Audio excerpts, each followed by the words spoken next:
Shalom warga kerajaan. Voice of Hope kali ini saya coba sharing buat kita semua yang terambil dari kitab Pengkhotbah 7 ayat 29. Pengkhotbah 7 ayat 29 firman Tuhan bilang begini, "Lihatlah, hanya ini yang kudapati, bahwa Allah telah menjadikan manusia yang jujur, tapi mereka mencari banyak dalih." Kalau Bapak Ibu baca di terjemahan BIMK itu lebih gampang, lebih menarik.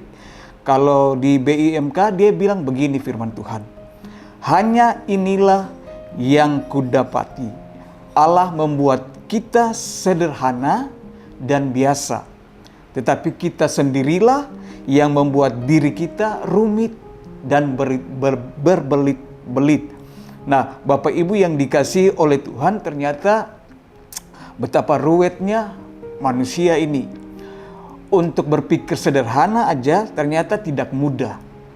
Cenderung kita ini ruwet, ribet, dan berbelit-belit. Untuk berkata jujur aja itu begitu sulit. Lebih mudah orang itu ngomong belat-belit. Harus mikir ini, mikir sana. Perkara-perkara yang sederhana cenderung dibuat rumit.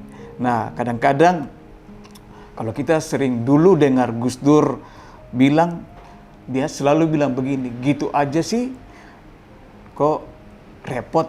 Nah, ya kadang-kadang kita sih seperti begitu. Berjalan lurus itu sesuatu yang sulit.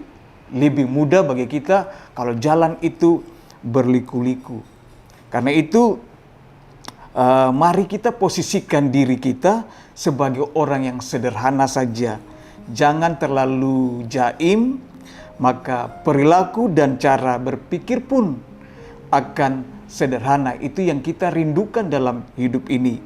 Karena itu Bapak Ibu yang dikasihi oleh Tuhan, kalau segala sesuatu sudah ruwet, maka beban-beban hidup ini harus dibuat ringan saja.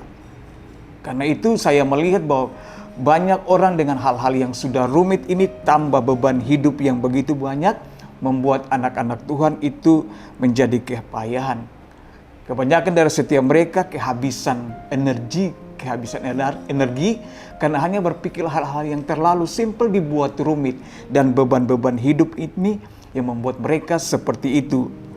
Karena itu mari kita menyikapi hal ini dengan jangan menguras lebih banyak energi iman kita dengan memperkatakan 1001 macam keluhan dan lain sebagainya. Hidup ini sudah ruwet. Jangan lagi kita dibuat ruwet. Karena itu saya menghimbau buat kita semua, mari lebih baik kita kumpulkan energi kita untuk bangun pagi berdoa, baca firman, himpun tenaga kita, dan semangat untuk mencari Tuhan. Itu yang merupakan suara pergumulan kita dari hari lepas hari. Mazmur 62 dibilang begini, "Kasihanilah aku Tuhan, sebab aku ini merana. Sembuhkanlah aku Tuhan, sebab tulang-tulangku gemetar." Saya lebih suka baca di BIMK itu karena kalau Mazmur 62 ayat 2 dibilang begini, "Kasihanilah aku ya Tuhan, sebab aku kehabisan tenaga. Kuatkanlah aku, sebab aku kepayahan." Karena itu saudara, berhentilah berpikir ruwet, berhentilah memeras otak dan tenaga, dan mulailah mengandalkan Tuhan. Janjinya orang yang mengandalkan Tuhan, mereka akan mendapat kekuatan baru. Mereka seumpama Raja Wali yang naik terbang tinggi. Itu janji firman Tuhan bagi setiap kita. Kita akan semakin hari berjalan semakin jauh, tapi tidak menjadi loyo, tidak menjadi lelah, dan tidak menjadi lesu. Itu seperti kata Yesaya 40 ayat 31. Ini beberapa catatan yang ingin saya bagikan kepada saudara. Mari kita kumpulkan energi kita kumpulkan semangat kita, bergairah lagi dengan datang setiap pagi, tetap mengandalkan Tuhan, baca firman setiap saat untuk menghadapi hidup hari ini, besok, dan seterusnya. Dan ajarlah Masukilah hidup ini melihat perkara-perkara yang sulit dibuat sederhana. Jangan masalah sederhana dibuat sulit. Tuhan memberkati saudara semua. Amin.